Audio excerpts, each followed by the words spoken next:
नमस्कार जंटू में स्वागत है आपका। मैं हूं योगेंद्र। आप देख रहे हैं खास खबर। खास खबर में हम बात करेंगे एक ऐसे दिल को छूने वाले मुद्दे की, लेकिन अब ये एक अलग बात है कि यह मुद्दा प्रासंगिक क्यों है। हालांकि हम बात करना चाहेंगे बापू के सिद्धांतों की, और आज भी गांधी प्रासंगिक क्यों है, इसको लेके बात करेंगे। लेकिन चर्चा का विषय क्यों बना है, ये बड़ा सवाल है। चर्चा इस वजह से बन रही है कि इन दिनों देश के बड़े राष्ट्रीय दल भाजपा कांग्रेस प्रमुख रूप से बापू की 150वीं जयंती को मनाने के लिए होड़ मची हुई है। ये वास्तव में उनके सिद्धांतों की कद्र है या फिर हाइप लेना चाह रहे हैं, ये मेरा बड़ा सवाल है। और इसी के इर्द गिर्द हमारा आज का मजमून है। हमारे साथ इस मुद्दे पर चर्चा करने के लिए जुटे हुए हैं गांधीवादी विचारक अरविंद भारद्वाज साहब, वरिष्ठ पत्रकार ओमेंद्र दादी साहब, भाजपा के वरिष्ठ नेता शिवचंद साहू साहब, सीपीएम नेता भंवर सिंह शेखावत जी हमारे साथ है। सभी का स्वागत है। आप एक बार मजमून देखिए, फिर लौटते हैं हमारे पैनलिस्ट के पास। हरियाणा महाराष्ट्र के विधानसभा चुनाव के मद्देनजर बीजेपी आलाकमान ने प्रदेश के सभी सांसदों को अगले 1 महीने का एजेंडा सौंप दिया है। इस एजेंडे के तहत सबसे पहले गांधी संकल्प पदयात्रा शुरू की जाएगी। पदयात्रा के जरिए पार्टी महात्मा गांधी के विचारों को लोगों के बीच फैलाएगी। प्रधानमंत्री नरेंद्र मोदी 2 अक्टूबर को गांधी संकल्प यात्रा की शुरुआत महात्मा गांधी की समाधि पर जाकर करेंगे। 2 अक्टूबर से 31 अक्टूबर तक यूपी और महाराष्ट्र की हर एक लोकसभा क्षेत्र में ये पदयात्रा जाएगी। राजस्थान, उत्तर प्रदेश सहित 18 राज्यों में सभी उपचुनावों को देखते हुए बीजेपी आलाकमान ने गांधी संकल्प यात्रा के कार्यक्रम के बारे में वीसी के जरिए कार्यक्रम तय किए हैं। भाजपा की इस गांधी संकल्प पदयात्रा के दौरान गांव-गांव में संपर्क और संवाद किया जाएगा। महात्मा गांधी की 150वीं जयंती पर 2 अक्टूबर से सरदार पटेल की जयंती 31 अक्टूबर तक हर एक लोकसभा क्षेत्र में 150 किलोमीटर की संकल्प पदयात्रा पार्टी के सांसदों की तरफ से की जाएगी। पदयात्रा के जरिए पार्टी ने गांधी और पटेल के उद्देश्य सरोकारों से लोगों को जोड़ने का इरादा बनाया है। भाजपा इस दौरान पर्यावरण संरक्षण और वातावरण को प्रदूषण मुक्त करने, जल संरक्षण और प्लास्टिक के इस्तेमाल पर रोक लगाने संबंधी अभियान भी चलाएगी। गांधी के मामले में देश को गुमराह कर रहे हैं और महात्मा गांधी जी ने कभी संघ को मान्यता नहीं दी। एक शब्द में सीधे सीधे कहूं तो ये उनका बयान था। मुझे लगता है कि तरस भी आता है या इस बात का अफसोस है कि भारतीय जनता पार्टी इस देश के तमाम उन महापुरुषों का सम्मान करती है और कांग्रेस पार्टी शायद सम्मान करना भूल गई और अभी भी वीर सावरकर जी पर राहुल गांधी के ट्वीट पर मुकदमा चल ही रहा है। दूसरी ओर कांग्रेस भी देश भर में गांधी जयंती के मौके पर पदयात्रा, सेमिनार और अन्य कई कार्यक्रम आयोजित करेगी। राजस्थान की राजधानी जयपुर में भी 2 अक्टूबर को कांग्रेस प्रदेश स्तरीय पदयात्रा निकालेगी। कांग्रेस की ये पदयात्रा पीसीसी से शुरू होकर चांदपोल, छोटी चौपड़, रामगंज चौपड़ होते हुए श्यामपुरी तक जाएगी। श्यामपुरी में गांधी जी की प्रतिमा पर पुष्पांजलि के साथ इसका समापन होगा। पदयात्रा में CM Ashok Gehlot, deputy CM सहित वरिष्ठ नेता शामिल होंगे। गांधी जी के सिद्धांतों के प्रचार प्रसार के लिए ये पदयात्रा की जा रही है। राजधानी में राज्य स्तरीय पदयात्रा के बाद 4 से 6 अक्टूबर तक जिला मुख्यालयों और 6 से 8 अक्टूबर तक ब्लॉक में पदयात्राएं होंगी। हालांकि महात्मा गांधी को लेकर मुख्यमंत्री अशोक गहलोत ने बीजेपी पर हाल ही में तंज कसते हुए कहा था कि आरएसएस और भारतीय जनता पार्टी ने स्वतंत्रता संग्राम के दौरान महात्मा गांधी, सरदार पटेल और अन्य नेताओं द्वारा किए गए कार्यों को कभी स्वीकार नहीं किया। गहलोत ने कहा था कि पीएम और उनके समर्थक महज वोट हासिल करने के लिए ही महात्मा गांधी के नाम का इस्तेमाल करते हैं। उन्होंने कहा कि सरदार पटेल, जिनका नाम मोदी ने बार बार लिया है, उन्होंने महात्मा गांधी की हत्या के बाद आरएसएस पर प्रतिबंध लगा दिया था। 150वीं जयंती के जो हमने कार्यक्रम एआईसीसी ने उसके तहत पदयात्रा का कार्यक्रम रखा गया है। हम पदयात्रा प्रदेश कांग्रेस मुख्यालय से रवाना करके चांदपोल बाजार, छोटी चौपड़, बड़ी चौपड़, रामगंज चौपड़, विदा की मोरी होते श्यामपुरी, गांधी सर्किल तक जाकर के हम पुष्पांजलि अर्पित करते। देश में सियासत फिर से उफान पर है, लेकिन देश भर के मुद्दों पर इस बार गांधी हावी है। मौका भी सियासत के स्वयंवर का यानी चुनाव का है।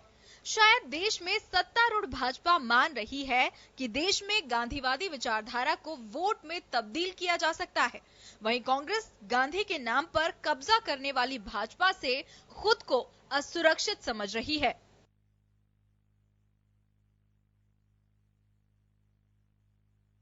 मजमून देखा और मैं आगे बढ़ता हूं हमारे पैनलिस्ट के साथ में। सबसे पहले मैं बात करना चाहूंगा उमेंद्र जी से।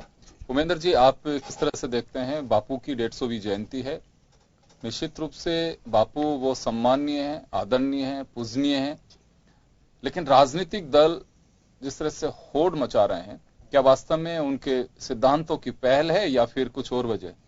देखिए योगेंद्र जी, गांधी जी के विषय में मैं कह सकता हूँ कि गांधी जी सबके हैं। वे ये नहीं कह सकते कि एक व्यक्ति के हैं। मैं पत्रकार होने के नाते कहता हूं कि गांधी जी हमारे भी हैं, क्योंकि वो पत्रकार भी थे। उन्होंने समाचार पत्र का संपादन भी किया। इसलिए गांधी जी का जो सिद्धांत है वो सब लोगों को साथ में लेके चलने वाला सिद्धांत है। जो व्यक्ति सत्य, अहिंसा और नैतिकता की बात सोचता है, गांधी जी उसके हैं। अब ये देखना है कौन सा राजनीतिक दल इन सब बातों को मानता है। यदि वो इन सब बातों को मानता है तो गांधी जी सबके हैं। आज दुनिया में यदि किसी एक व्यक्ति का जो चेहरा है, चाहे अफ्रीका चले जाइए, चाहे अमेरिका चले जाइए, गांधी की बात सब जगह आएगी। विश्वव्यापी यदि किसी की पहचान बनी है तो गांधी जी की बनी है। जब जिस व्यक्ति का विश्वव्यापी चेहरा हो, विश्वव्यापी पहचान हो, उस व्यक्ति को हम ये कहें कि गांधी जी किसके, तो हम ये मानते हैं कि हम बहुत उनके विषय में ज्यादा नहीं मानते। हमें मानते हैं गांधी जी ने एक ऐसा सिद्धांत दिया, गांधीवादी सिद्धांत, जिसकी चर्चा आज सब जगह होती है। हर राजनीतिक दल अपने आप को गांधी जी के सिद्धांतों से जोड़ने की बात कहता है और जोड़ना भी चाहिए, क्योंकि गांधी जी ने जो सत्य, निष्ठा, ये ऐसे उन्होंने सिद्धांत दिए जो आज के समय की एक आवश्यकता है। इस समय हर युवा भी आक्रोशित है। युवाओं को भी गांधीवादी सिद्धांत के जरिए अपनी बातें मनवाने के लिए कहा जा सकता है।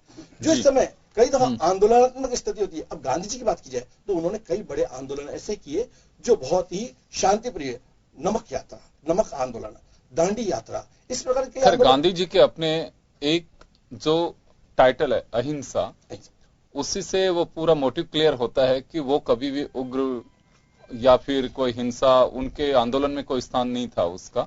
मैं आऊंगा आपके पास में वापस। एक बार अरविंद भारद्वाज साहब हमारे साथ गांधी विचारक जुड़े हुए हैं इस वक्त। भारद्वाज साहब, राजनीतिक दलों में जिस तरह से मैं होड़ इस वजह से कह रहा हूं कि 150वीं जयंती है, निश्चित रूप से बड़े स्तर पे मनाई जानी चाहिए, लेकिन वास्तव में सिद्धांतों की प्रेरणा कहें इसे या फिर कोई वजह और? राजनीतिक पार्टियां का मूल उद्देश्य होता है चुनाव के अंदर जीतना और अपनी पार्टी की सरकार बनाना। राजनीतिक पार्टी के लोग किसी भी स्थिति के अंदर अपना कोई भी रंग बदल सकते हैं। हमें स्मरण है कि राष्ट्रीय स्वयंसेवक संघ प्रारंभिक तौर पर अगर हम देखें तो गांधी जी के बिल्कुल विरोधी थे और ग्राउंड लेवल पर उन्होंने गांधी जी के विरोध में बहुत प्रचार प्रसार किया। गांधी जी को भगत सिंह के फांसी के समय उनको कोई सहयोग नहीं दिया। गांधी जी ने देश के 2 टुकड़े कराए। अन्य अन्य किसी प्रकार की भी किंवदंतियां उन्होंने देश के अंदर एक ग्राउंड लेवल पर उस समय नौजवानों के अंदर एक इस तरह का भ्रामक प्रचार किया। लेकिन आज जब सत्ता के अंदर वो आसीन हो गए तो उनको सत्ता बचाना प्रथम उद्देश्य उनका है। सत्ता उनको प्राप्त हो चुकी है। ऐसी स्थिति के अंदर एक बात जानना चाहता हूं, ये कहां सत्य? अभी मैं सतीश पूनिया जी को सुन रहा था, उन्होंने कहा कि संघ को हमेशा पसंद करते थे गांधी जी और संघ के विचारों से बहुत प्रभावित थे। जहां तक संघ का सवाल है, हाँ, संघ के चेहरे को अगर आप देखें तो संघ का नाम है राष्ट्रीय स्वयंसेवक संघ। संघ राष्ट्रीय स्वयंसेवक संघ है, लेकिन वो इकट्ठा करते हैं केवल मात्र हिंदुओं को, तो उनकी कथनी और करने के अंदर फर्क है। इसके अलावा साथ ही उनके नेतृत्व के अंदर सवर्णों को नेतृत्व दिया जाता है और समाज के उस तबके को जिसको हम दलित कहते हैं, उनके नेतृत्व में उनकी भागीदारी बहुत कम है। कहने का तात्पर्य मेरा यह है कि संघ के कथनी और करनी के अंदर अंतर है। जहां तक महात्मा गांधी का सवाल है, महात्मा गांधी का सिद्धांत बहुत ही व्यापक सिद्धांत था।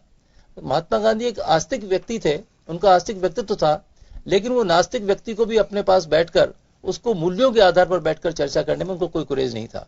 इसीलिए महात्मा गांधी ने संघ की उन बातों को पसंद किया जहां तक देश के अंदर संगठित लोगों को करना या उनको संस्कार करना, इसमें संघ के बारे में हम कोई भी उंगली नहीं उठा सकते। कि जहां तक उन्होंने देश के अंदर अन्यान्य, चाहे जाति के आधार पर चाहे धर्म के आधार पर लोगों को संस्कारित किया है, लोगों को इकट्ठा किया है।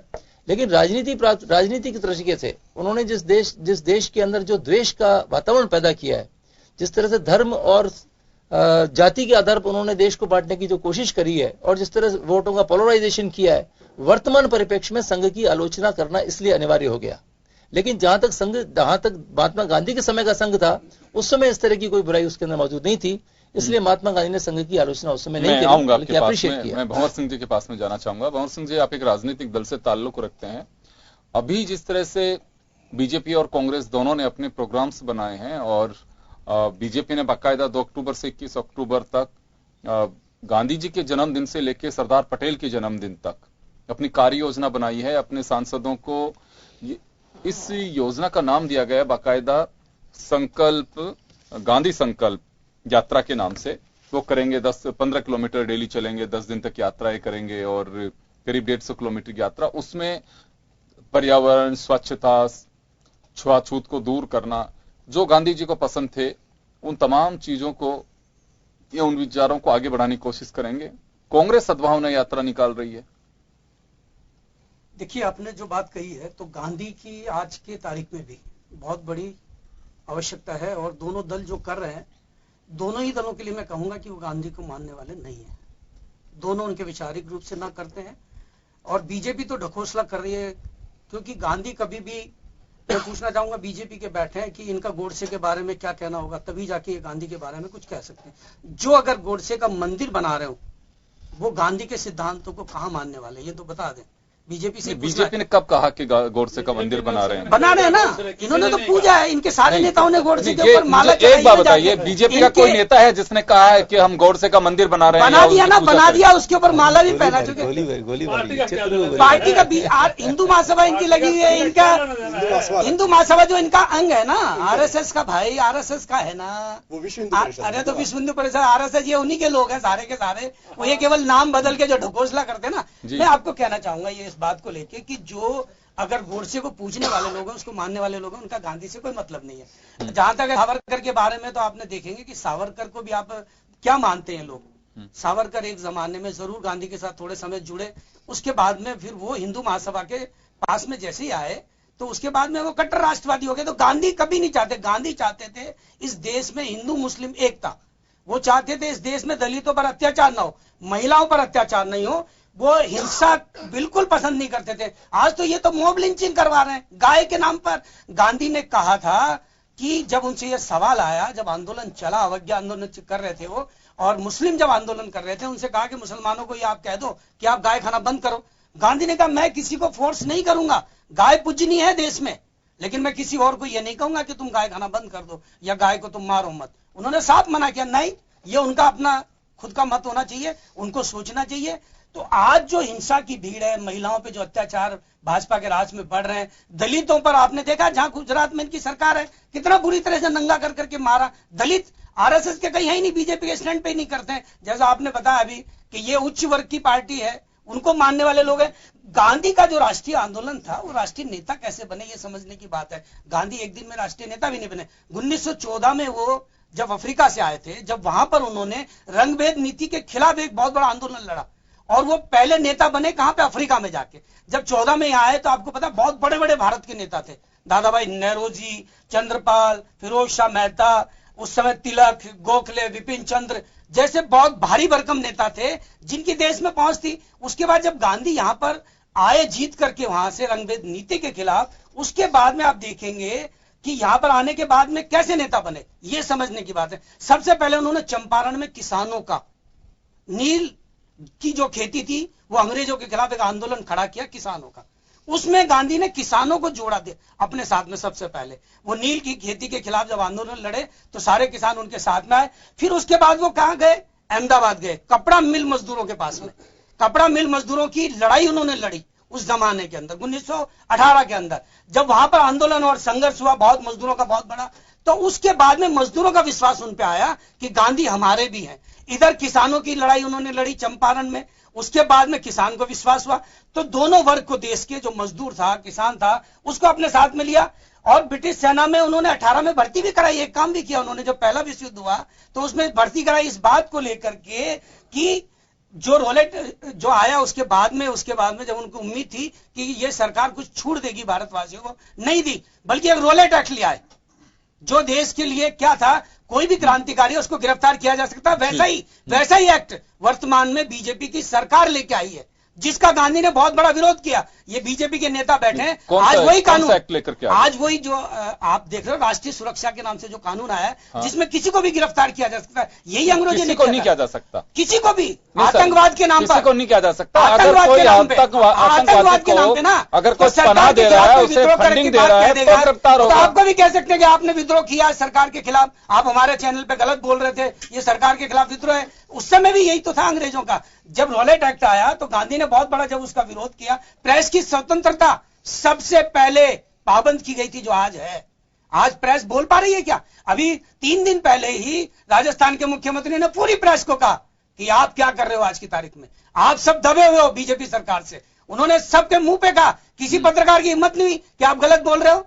आज बीजेपी के राज में प्रेस की आजादी छीनी गई, यही रोलेट एक्ट में हुआ था। अंग्रेजों ने सबसे पहले प्रेस की आजादी मुख्यमंत्री ने छीना। ये कब कहा? अभी 3 दिन पहले नहीं कहा, ये बात नहीं। मेरे पास वीडियो है ये अरे वीडियो प्रेस को संबोधित करते हुए कहा, भाई साहब कि आप लोग जो है आपको दबा दिया गया। केवल एक ही पत्रकार है देश में, रवीश कुमार, जो इस सरकार के खिलाफ बोल रहा है। उन्होंने नाम लेके वीडियो देखना चाहूंगा। हाँ, मैं आपको दिखा दूंगा, मेरे अभी मोबाइल में रखा हुआ है, मैं भी दिखा दूंगा। चलिए, उन्होंने खुद ने कहा कि आप जो है रवीश कुमार जैसे पत्रकार बनो। पत्रकार आपका भी जन टीवी भी है, उसमें जन टीवी भी है। मैं आपको कहना चाहूंगा, मैंने खुद ने आपका देखा वहां पर जन टीवी का, इसलिए मैं दिखा दूंगा। आपका पत्रकार था मौजूद, आप अपने पत्रकार से पूछे। अभी मुख्यमंत्री जी से बयान ले रहे थे वो 3 दिन पहले, तब उन्होंने कहा है कि रवीश कुमार जैसे पत्रकार बनो देश के अंदर, ये मत कीजिए। अब आप, मैं साहू साहब के पास में जाना चाहूंगा। अभी साहू साहब, बीजेपी को लेकर के ये कहा जा रहा है कि जब प्रधानमंत्री बने नरेंद्र मोदी या राष्ट्रीय राजनीति में सक्रिय हुए मोदी, उसके बाद में गांधी जी को याद किया जाने लगा, सरदार पटेल को याद किया जाने लगा। उससे पहले कभी भाजपा के कार्यालयों में कभी गांधी जयंती नहीं मनी, ना सरदार पटेल की जयंती मनाई गई। देखिए, गांधी जी के जो विचार रहे, बीजेपी के एक प्रकार से वो विचार मार्गदर्शक रहे। भारतीय जनता पार्टी हमेशा जो है राष्ट्रवाद की और स्वराज की और स्वदेशी की बात करती रही है, और ये विचार भारतीय जनता पार्टी को गांधी जी से ही मिले। ये जरूर है कि भारतीय जनता पार्टी ढकोसले कम करती है और अच्छे विचार हैं उनको ग्रहण ज्यादा करती है। अब जब ये सारी स्थितियां धीरे धीरे आई और कांग्रेस ने लंबे समय तक गांधी जी के राज में, गांधी जी के नाम से राज किया, और फिर उनको लगा कि अब गांधी जी की जरूरत नहीं है, अब तो नाम जो है नेहरू जी से भी काम चल सकता है, इंदिरा जी से भी काम चल सकता है, सोनिया जी से भी काम चल सकता है, और गांधी नाम किसी के आगे चला के किया जा सकता है। तो उन्होंने महात्मा गांधी को कांग्रेस भूल गई थी। उस सारी स्थिति में जब कोई वैक्यूम होता है, किसी अच्छी चीज को लोग भूल जाते हैं, तो अच्छे लोग ऐसे मुद्दों को आगे लाते हैं। और इसमें मैं पूरा गर्व के साथ कहना चाहूंगा कि नरेंद्र मोदी जी ने गांधी जी के विचारों को आगे बढ़ाने के लिए जो है हर संभव प्रयास किया। जी, और साहब, मैं ये जानना चाह रहा हूँ कि आपको याद है कभी गांधी जी की तस्वीर पे भाजपा कार्यालय में कभी पुष्प चढ़ाए गए हों? निश्चित रूप से गांधी जी की मुझे याद है 2 अक्टूबर को किसी दिन जयंती मनाई गई हो या फिर उनकी पुण्यतिथि मनाई, कभी याद है आपको? 2 अक्टूबर की जो है पुण्यतिथि तो गांधी जी की बीजेपी में मनाई है, और 30 जनवरी के लिए मैं कह सकता हूं कि वो कार्य दिवस रहता है, उस हिसाब से रूटीन की जो है श्रद्धांजलि अर्पित होती है। जी, चलिए मैं जी उमेंद्र जी आपके पास आना चाहूंगा। आज भी बीजेपी के कार्यालय में गांधी जी की फोटो है। बिल्कुल, इसमें कोई डाउट नहीं है। मैं आपसे जानना चाहूंगा, अक्सर ये देखा जाता है कि अभी कह रहे हैं साहू साहब कि गांधी जी की मूर्ति है, गांधी जी की तस्वीर वहां लगी हुई है। आपको कोई याद है कि कभी गांधी जयंती पर भाजपा के ओर से बड़ा कोई कार्यक्रम आयोजित किया गया हो, या फिर गांधी जी की पुण्यतिथि या जन्मदिन पर वहां कोई आयोजन किया जाता हो? देखिए योगेंद्र जी, मैं अभी इस बात नहीं कर रहा हूं 2014 से जो अभी 14 के बहुत सारे कार्यक्रम गांधी जी हर जयंती उसके 14 के बाद की मैं बात नहीं कर रहा हूं, उससे पहले की मैं जानना चाह रहा हूं आपसे। देखिए योगेंद्र जी, क्योंकि ये सवाल खड़ा हुआ है कि पहले कभी नहीं बनी, वहां पे कभी देखा भी नहीं है। जहां तक बात है कि हम लोग ये कहते हैं कि गांधी जी का संघ से विचार नहीं मिलता था, ये नहीं मिलता था। मैं यह एक बात बताना चाहूंगा कि दिल्ली के जो नहीं, मेरा आप अपनी बात पे आना, मैं तो छोटी सी बात जानना पूछ रहा हूँ, एक बार उसको बताइए। एक बार घुमा नहीं रहा, आप सीधे सीधे बताओ, नहीं मनाते कभी? ये तो नौटंकी अभी शुरू करी है इन्होंने। ये गांधी की कहाँ से बात हो गई? भारतीय जनता पार्टी सत्ता बचाने के लिए नौटंकी शुरू करी है। कभी मीडिया को नौटंकी का इशू नहीं है साहब इसमें। अरे आपका गांधी से क्या लेने देना है मुझे बताइए। नौटंकी का इसका इशू नहीं है, ये नौटंकी है। और देखिए महात्मा गांधी, जो गांधी के हत्या महात्मा गांधी देखिए माला चढ़ा है सर, तो उससे ज्यादा बड़ी नौटंकी देश में महात्मा गांधी हर वर्ग के पूजनीय रहे हैं। अब ये अभी हो सकता है दादाजी ने उनसे पूजा। आरएसएस और बीजेपी के नहीं। आज मैं तो वो जानना चाह रहा हूँ गांधी जी की पोजीशन ऐसी है कि जैसे एक बड़ा परिवार का मुखिया हो, अब उसके कई वंशज हो गए, अलग अलग वंशज अलग अलग ढंग से उसका कार्यक्रम मनाते हैं। और जहां तक बात आती है भाजपा की, तो कोई आवश्यक नहीं है कि सब कार्यक्रमों में कभी मीडिया को बुलाया जाए। तो मीडिया को नहीं बुलाया गया, इसलिए मुझे याद भी नहीं है कि कभी मीडिया को गांधी जी की जयंती के कार्यक्रम में बुलाया गया। सही रूट है। क्या बात है, क्या बात है। हाँ सही है। क्या बात है, पत्रकार पक्के हो है? पत्रकार नहीं, और बीजेपी के लगते हो पक्के। हम तो उसी में जाएंगे जहां मीडिया को बुलाया जाएगा। ठीक बात। तो मुझे याद नहीं है कभी गांधी जयंती के अवसर पर भाजपा ने मीडिया को बुलाया हो। इन्होंने इसका मतलब मनाया ही नहीं। आप ये सीधा सीधा मैं बोलो ना। ऐसे ही नहीं कह सकता। कोई भी राजनीतिक पार्टी कोई कार्यक्रम करती है ना, बात आती है नेता कहीं भी माला चढ़ाता तो मीडिया पहले बुलाता है ना, ये तो दुनिया जानती है। कॉमरेड साहब, कोई आवश्यक नहीं है। आवश्यक है। 2014 से पहले मीडिया की कितनी की भूमिका थी? 100% थी भूमिका तो देश में।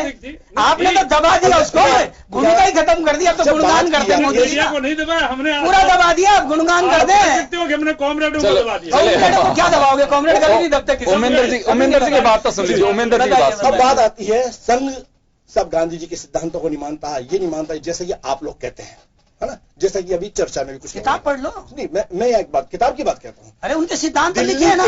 दिल्ली के जो प्रांत प्रचारक थे बसंत राव ओक, वो महात्मा गांधी जी को संघ की शाखा में लेके गए, और उस शाखा में लेके गए जो हरिजन बस्ती में चलती। मैं रोकना चाहूंगा, एक छोटे से ब्रेक के लिए रुक रहे हैं। ब्रेक के बाद हम वापस लौट रहे हैं इस मुद्दे पर। बने रहिए आप हमारे साथ।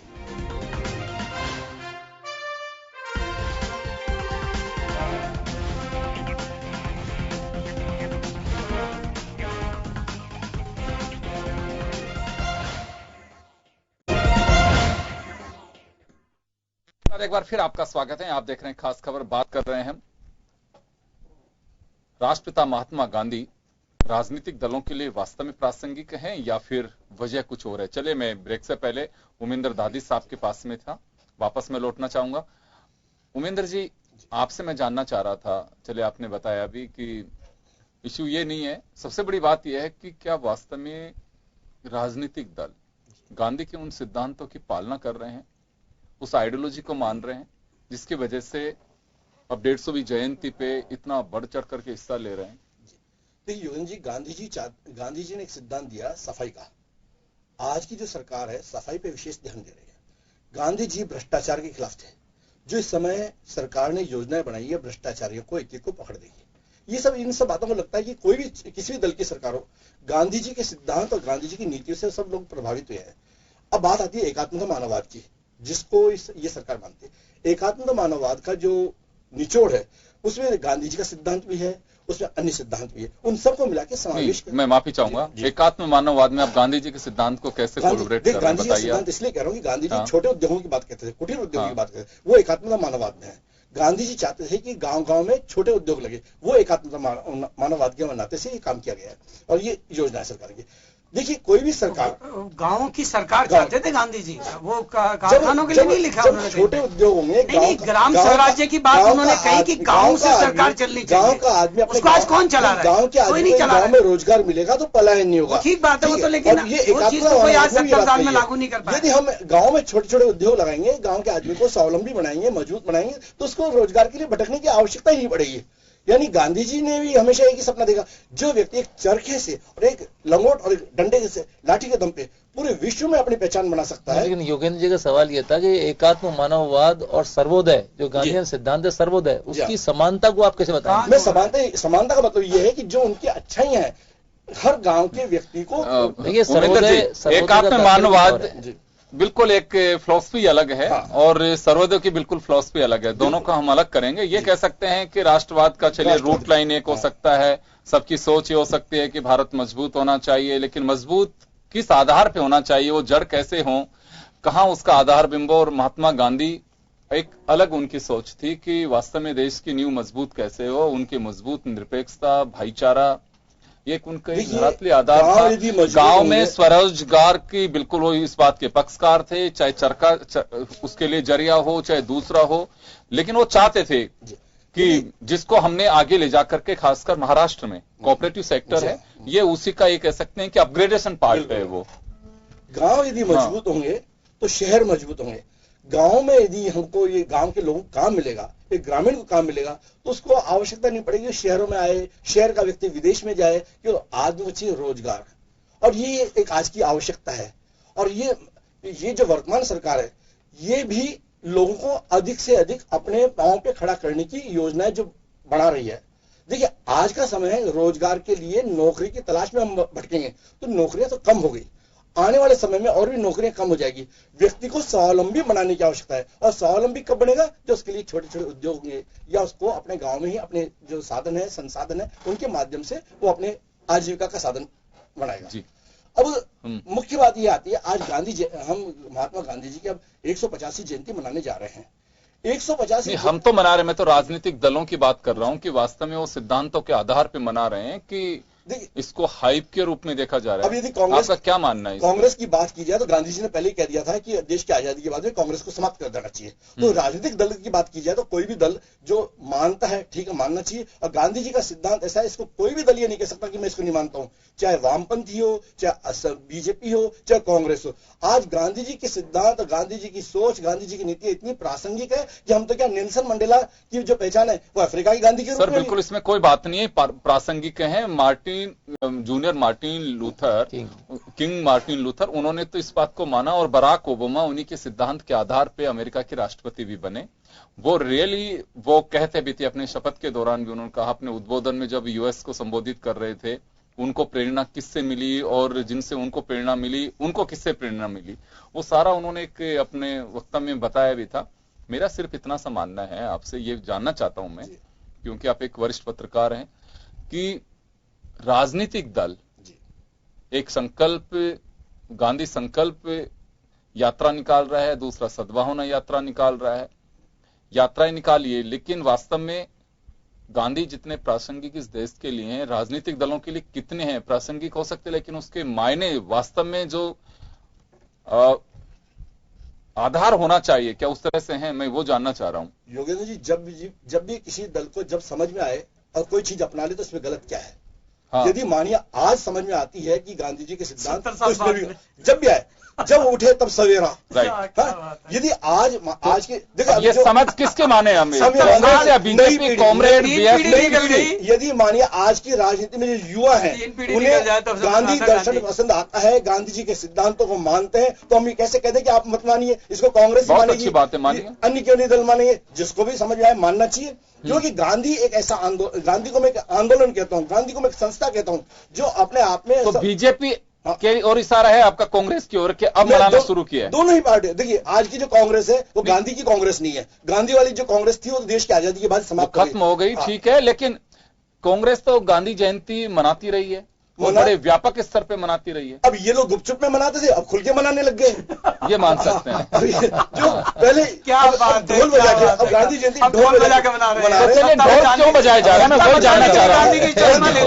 अब ढोल क्यों बजाए जा रहे हैं? गांधी के सिद्धांत, उमेंद्र जी आप ढोल क्यों बजाए जा रहे हैं, उसकी कोई वजह है क्या? मैं वो जानना चाह रहा हूँ। गांधी के सिद्धांत जो नहीं, गांधी के जो सिद्धांत बीजेपी या पहले के लोगों से चूक हो गई, ढोल नहीं मिले उनको। गांधी किस बात में विश्वास करते हैं? मैं आपको एक बात में, क्या बीजेपी आज भी हिंदू मुस्लिम एकता में विश्वास करती है? क्या वो दलितों के उत्थान में विश्वास करती है बीजेपी? आज करती है क्या? क्या वो राष्ट्रीय एकता में विश्वास करती है? क्या वो भारत को सेकुलर बनाने में विश्वास करती है? ये सवाल है। विश्वास जो ये नहीं करते, किसी हालत में नहीं करते। आज भावना कौन घोषणा जो कर रहे हो बंद करो गांधी के नाम बात भी सुनिए। गांधी ने जो बात कही है वो क्या चाहते थे? गांधी कैसे भारत, तो बताओ, गांधी कैसे मानने लगे? नहीं, हम नहीं मान रहे। मैं तो आपको कह रहा हूँ नहीं मानते कोई भी, मैं तो मान ही नहीं रहा हूँ ना। आपको तो राष्ट्रपिता पर बोलने का भी हक नहीं, आप तो राष्ट्र को नहीं मानते थे, इसलिए हम तो पूरी दुनिया को एक मानते हैं। जो आप भी बोलते हो ना वसुधैव कुटुंबकम, आप कृष्ण जी को मानते हो ना, गीता को, आप गीता को मानते हो ना। गीता में क्या बोलते हैं मोदी जी विदेश में जाके? वसुधैव कुटुंबकम। आप ढोंगी क्यों करते हो? ढोंग क्यों करते हो? हम तो कहते हैं अंतर्राष्ट्रीय में बात करते हैं, हम तो अंतर्राष्ट्रीय बात करते हैं। हम तो पूरी दुनिया के मजदूर को कहते हैं हो जाओ, क्योंकि पूरी दुनिया के पूंजीपति है क्या? जहाँ पूरी दुनिया में पूंजीपति लूट रहा हम बोलते हैं, पूरी दुनिया के मजदूर हो जाओ बोलते हैं। इसमें कोई छुपा थोड़ी। आपकी तरह पीठ में खंजर नहीं घोंपते। हम तो अंतर्राष्ट्रीय राज में विश्वास करते हैं। मैं कह रहा हूँ आपका भी लेना देना नहीं है, मैं यही तो कह रहा हूँ। आप कहाँ गांधी के साथ में जुड़े हो? आप तो हत्यारे हो गांधी के भाई, आज भी आप तो हत्यारे हो ना, वो स्वीकार करो ना। बता दीजिए, देखिए आरएसएस तो हत्यारी है ना कांग्रेस की। आरएसएस तो हत्यारी है ना, गोड से तो हत्यारी है ना। भंवर सिंह जी,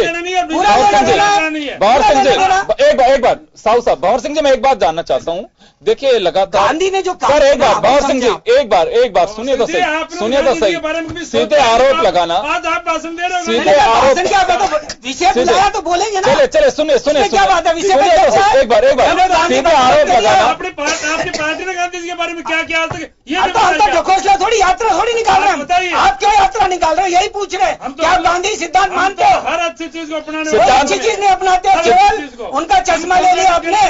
आप दलितों पे अत्याचार कर रहे हो, वो दलितों से प्रेम करते थे, सिद्धांत मान रहे हैं, सिद्धांत मान रहे हैं, जब तो यात्रा निकाल रहे हैं। नहीं गलत, कोई सिद्धांत नहीं मान रहे, केवल राजनीतिक है।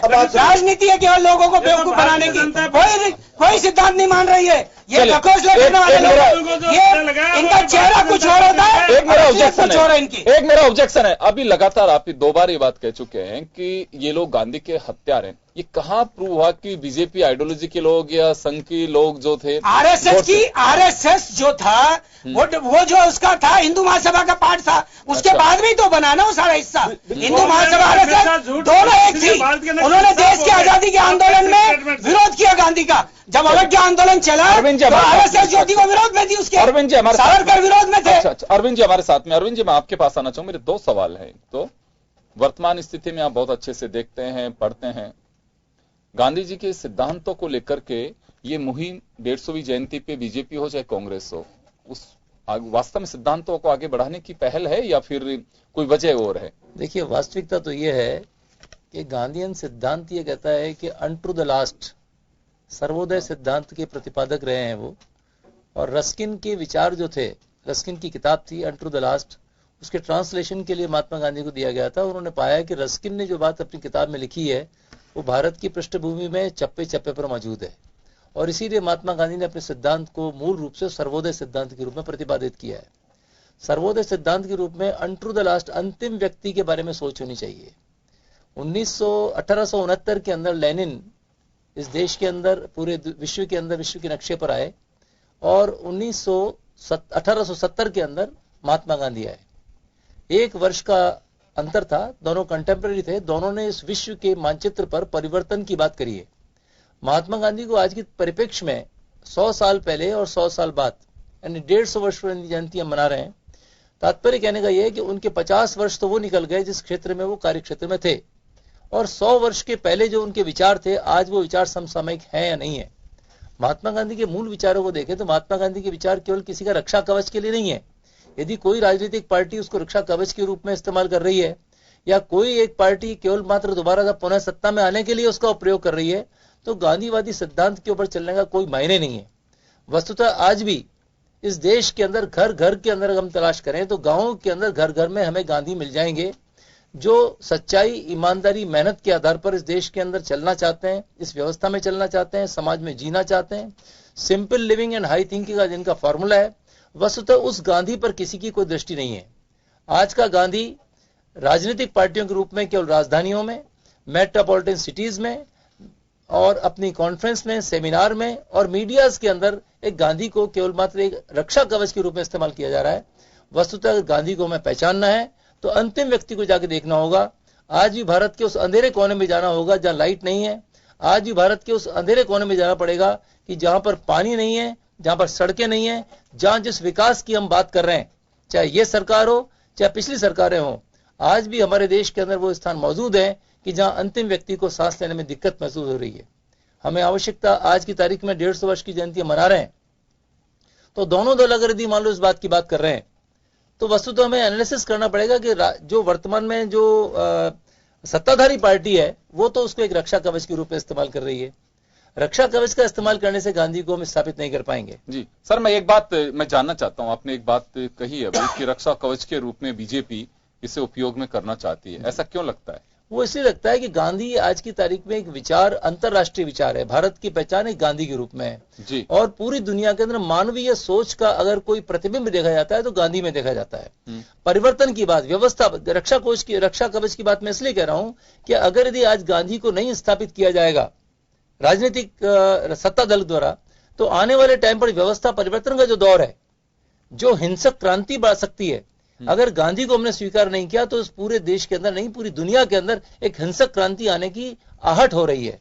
उसको रोकने का तरीका सिर्फ एक गांधी है, क्योंकि गांधी ने कहा है कि हमें परिवर्तन हिंसा के माध्यम से नहीं बल्कि अहिंसा के माध्यम से लाना चाहिए। आज की तारीख में जो पूंजीवादी और साम्राज्यवादी ताकतें हैं वो भी एक रक्षा कवच के रूप में गांधी का इस्तेमाल कर रही हैं।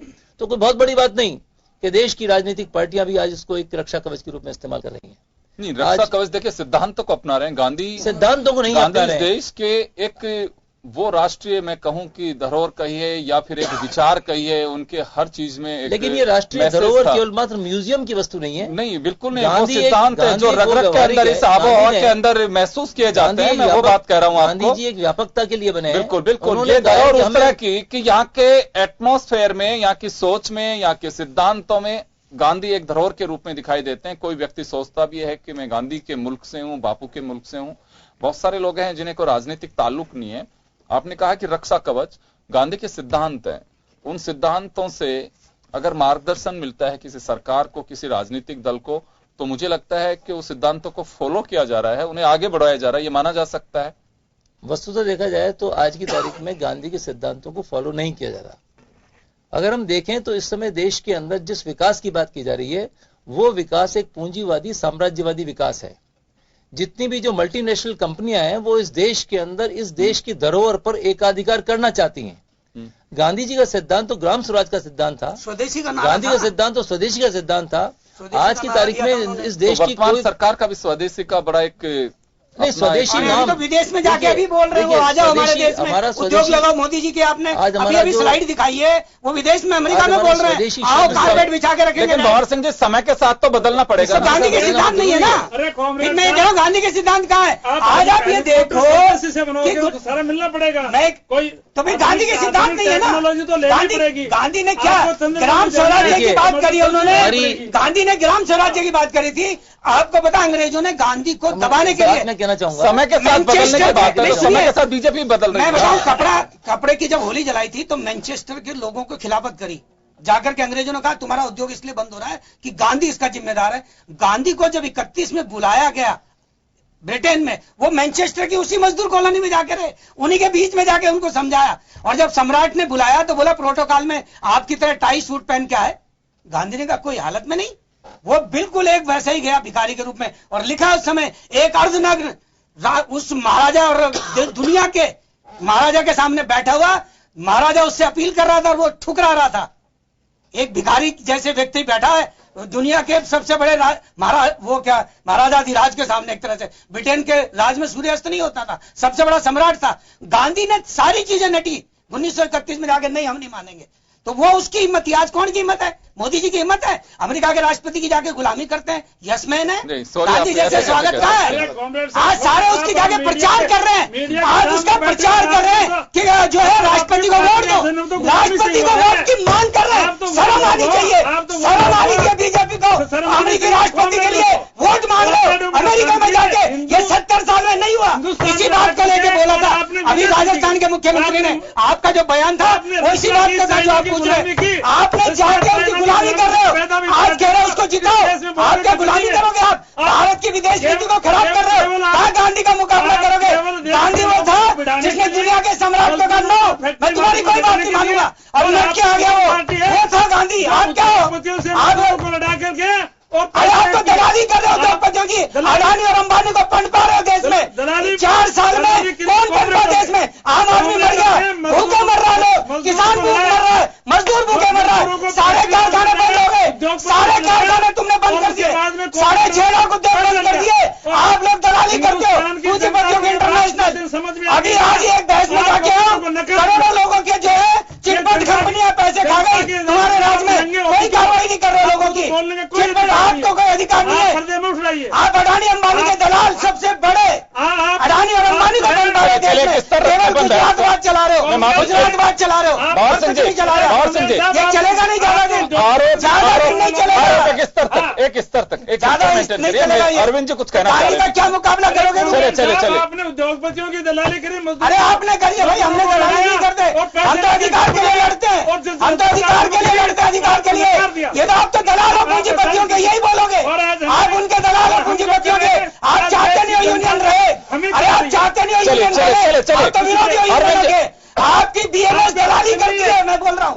आप दलाल हो पूरे पूंजीपतियों के, कुछ भी नहीं पूरे देश में। जरा अरविंद जी हमारे साथ गद्दारी है ना।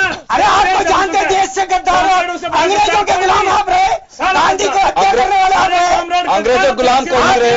अंग्रेजों गुलाम कौन नहीं रहे? ये रहे। नहीं, आप और हम भी रहे। अंग्रेजों की गुलामी करी, वैसे नहीं करी सिद्धांतिक। आप और मेरे गांधी तो ये तो उसके पक्ष में खड़े हो गए, सावरकर और सब पक्ष में खड़े हो गए। इन्होंने जब गांधी ने क्वाइट इंडिया मूवमेंट चलाया तो कहां थे ये हिंदू महासभा वाले? उन्होंने कहा कि गांधी को भी जेल में डालो। राष्ट्रपिता की क्या बात करो? अरे तो आप तो नहीं हो ना, हम तो नहीं बोल रहे, हम तो राष्ट्र के। हमने कहा हमें अरविंद जी को अपनी पूरी बात कर, बाहर सिंह जी अरविंद जी को पूरी बात कर लेने दीजिए। सिंह जी ने राजस्थान में लागू किया। सर एक बार सुनिए तो सही, एक बार अरविंद जी को अपनी बात कर लेनी दीजिए पूरी। अरविंद जी, अपना जो विषय चल रहा था, मैं एक बात और जानना चाहूंगा कि अक्सर ये आरोप लगते हैं, कभी कहीं किसी रिसर्च में या वास्तव में किसी फैक्ट्स के आधार पर को कहा जा सकता है, गैर भाजपाई या गैर संघ विचारधारा के लोग एक आरोप लगाते हैं कि नाथूराम गोडसे का ताल्लुक आरएसएस से था और इसी बात को लेकर के सरदार पटेल ने आरएसएस पे प्रतिबंध भी लगा दिया था उस वक्त। ये अक्सर कोट किया जाता है। क्या वास्तव में कहीं कुछ ऐसा है कि प्रूव हो रहा है इस बात का कि आरएसएस से ताल्लुक रहा गोडसे का? नहीं, अगर हम वांग्मय देखें, शास्त्र देखें या पुरानी पुस्तकों का अवलोकन करें, इतिहास में जाएं, तो नाथूराम गोडसे का संबंध हिंदू महासभा से था। हिंदू महासभा और राष्ट्रीय स्वयंसेवक संघ दोनों अलग अलग संस्थाएं हैं। राष्ट्रीय स्वयंसेवक संघ के संस्थापक जो रहे हैं वो केशवराव बलीराम हेडगेवार रहे हैं, और केशवराव बलीराम हेडगेवार वो पहले किसी समय पर कांग्रेस आंदोलन के साथ में जुड़े हुए थे, लेकिन कालांतर के अंदर उनके विचारों के अंदर जो परिवर्तन आया, उन परिवर्तन के आधार पर उन्होंने एक राष्ट्रीय स्वयंसेवक संघ इसलिए बनाया था कि उन्होंने देश के अंदर देखा कि हिंदुओं के अंदर जो विभाजन आपस के अंदर है, कटुता है आपस के अंदर, जिस तरह का जो, तो गांधी का सोच एक व्यापक मानवतावादी सोच था, और हेडगेवार जी का सोच ये था कि अपने देश के अंदर जो बहुसंख्यक समाज है वो इतना कटा हुआ और इतना बटा हुआ है कि उसको एक करना बहुत आवश्यक है। दोनों के लक्ष्य के अंदर एक, हम ये कह सकते हैं, कोई बुराई नहीं थी। एक समाज के एक वर्ग को जोड़ना चाहते थे, एक संपूर्ण रूप से मानवतावादी सोच के आधार पर पूरे समाज को जोड़ना चाहते थे। लेकिन हम ये नहीं कह सकते कि संघ के अंदर ये इस प्रकार की विचारधारा थी कि वो किसी प्रकार से भी हिंसक माध्यम से महात्मा गांधी को मारे।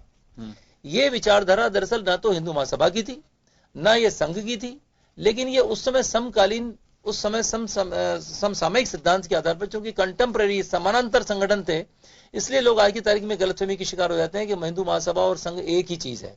वस्तुतः दोनों भिन्न भिन्न चीजें हैं अगर हम अवलोकन करें साहित्य का, इतिहास का, और दोनों की विचारधारा किसी किसी पक्ष पर मिल सकती है, लेकिन ऐसा नहीं है। लेकिन ये नहीं कहा जा सकता कि नाथूराम गोडसे की वजह से संघ को फिर सीधा उंगली उठाई जा सके। एक सेकंड बोलना चाहूंगा, बहुत ही आ रहा हूँ आप एक बात मैं बता रहा हूँ सर, मैं प्लीज एक बार बात अरविंद जी से पूरी बात, साहब एक मिनट, अरविंद जी से पूरी बात कर लेनी थी। अरविंद जी, मेरा ये सवाल है कि ये सीधे एक उंगली उठाना कि आरएसएस पे सीधा कि गांधी जी के हत्यारे या गांधी जी की हत्या में उनका रोल था, ये मैं इस वजह से जानना चाह रहा हूं क्योंकि आप गांधी विचारक हैं, आपकी सभाओं में, धर्म सभाओं में ये कहीं विचारों में आपकी संगोष्ठियां मासिक रूप से भी चलती रहती हैं, कहीं ये विचार कहीं इस तरह का आता है? क्योंकि ये बात क्लियर कहीं होनी चाहिए कि हिंदू, जैसे आपने कहा कि हिंदू महासभा, और देखिए आज बीजेपी हो चाहे कांग्रेस हो, दल अलग हो सकते हैं, सिद्धांत एक ही राष्ट्र बना रहना चाहिए।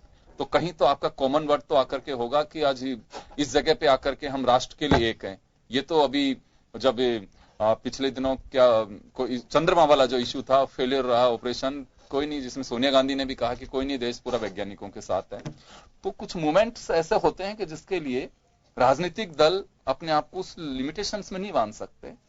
तो कॉमन कुछ आइडियाज हो सकते हैं, उस आधार पे, जैसे भंवर सिंह जी ने अभी बिल्कुल साहब कहा कि आरएसएस हत्यारे, गौडसे का मंदिर बनाने वाले, बीजेपी गद्दार, और ये सारी जो चीजें, मैं वो आपसे क्लियर इस वजह से करना चाहता हूं, आपका किसी पार्टी से कोई ताल्लुक नहीं है, आप एक गांधीवादी विचारक हैं। तो उस नाते मैंने सब ये जानना चाहा कि वास्तव में क्लियर होना चाहिए। अक्सर जब डिबेट होती है कहीं पे भी, तो ये बात जरूर आती है, खासकर बीजेपी कांग्रेस हो चाहे कॉमरेड बीजेपी हो, तो ये बात निकल करके आती है। वस्तुतः बात ऐसी है कि राष्ट्रीय स्वयंसेवक संघ का ऐसा कोई एजेंडा नहीं था, साहित्य में ऐसा कहीं भी पढ़ने को हमको नहीं मिलता कि संघ का ऐसा कोई एजेंडा हो कि उन्होंने महात्मा गांधी का वध करने के लिए किसी प्रकार की योजना बनाई हो, और ना ही देखा जाए तो हिंदू महासभा का ऐसा कोई एजेंडा था। लेकिन राजनीतिक पार्टी के अंदर सभी प्रकार के लोग होते हैं, और नाथूराम गोडसे के लिए जहां तक पढ़ने के लिए आता है कि वो एक राजनीतिक पार्टी के सदस्य थे, या उस समय के जो एक एक्सट्रीमिस्ट या कह सकते हैं, या रिवोल्यूशनरी कह सकते हैं, उनकी भाषा के अंदर हम कह सकते हैं रिएक्शनरी हो सकते हैं, कि वो रिएक्शनरी मेंबर थे। लेकिन नहीं किसी प्रकार से भी ना तो हिंदू महासभा और नहीं राष्ट्रीय स्वयंसेवक संघ का ऐसा कोई एजेंडा था कि महात्मा गांधी का वध किया जाए। जी चलिए, मैं भंवर सिंह जी आप कुछ कह रहे थे, बताइए। मैं ये कह रहा था 1934 में जब गांधी जेल से रिहा होकर आए तो उन्होंने हरिजन उद्धार कार्यक्रम चलाया था। तो आपको पता हिंदू महासभा ने लेटरिंग तक भी डाली थी गांधी के ऊपर कि आप क्या कर रहे हो समाज में, इनको सर पे बैठाओगे हरिजनों को। तो ये हिंदू महासभा जो है वो शुरू से समाज की एकता का प्रतीक नहीं रही है, समाज का डिवाइडेशन करने का प्रतीक रही है, ये मैं कहना चाह रहा हूँ। नहीं, लेकिन हिंदू महासभा का जो कंट्रीब्यूशन है देश की आजादी के, केवल उच्च जो थे ना उन्हीं को, वो केवल उच्च जो समाज था ना उन्हीं को साथ लेना चाहती थी। दलितों पे लगातार अत्याचार करती थी, समाज की एकता कभी नहीं बनाना। मैंने पढ़ा है, आज भी नहीं, आज भी आप देखेंगे, मैंने ये साहित्य पढ़ा है, लेकिन मैं एक बात कहना चाहूंगा, मानते थे पर्टिकुलर जो इतिहास है ना, हम जिस इतिहास पे कह सकते हैं कि हमारी भावी पीढ़ी, वर्तमान पीढ़ी जिस पे खड़ी हो सके, जिससे अध्ययन कर सके, उस अध्ययन में ये बात तो सही। और 1934 के अंदर गांधी जी ने दलित उत्थान कार्यक्रम शुरू किया, जिसमें हरिजनों को, हरिजन जो शब्द कहा उन्होंने, उनका रेस्पेक्ट उसी वक्त से कहा था कि हाँ, मतलब भगवान बिल्कुल उनको एक रेस्पेक्ट दिया था। पर यह कहीं नहीं है कि महिला उन पे डालने की कोई वो हो या उस आंदोलन को रोकने के लिए। इतिहास में नहीं है सर, इतिहास में नहीं है।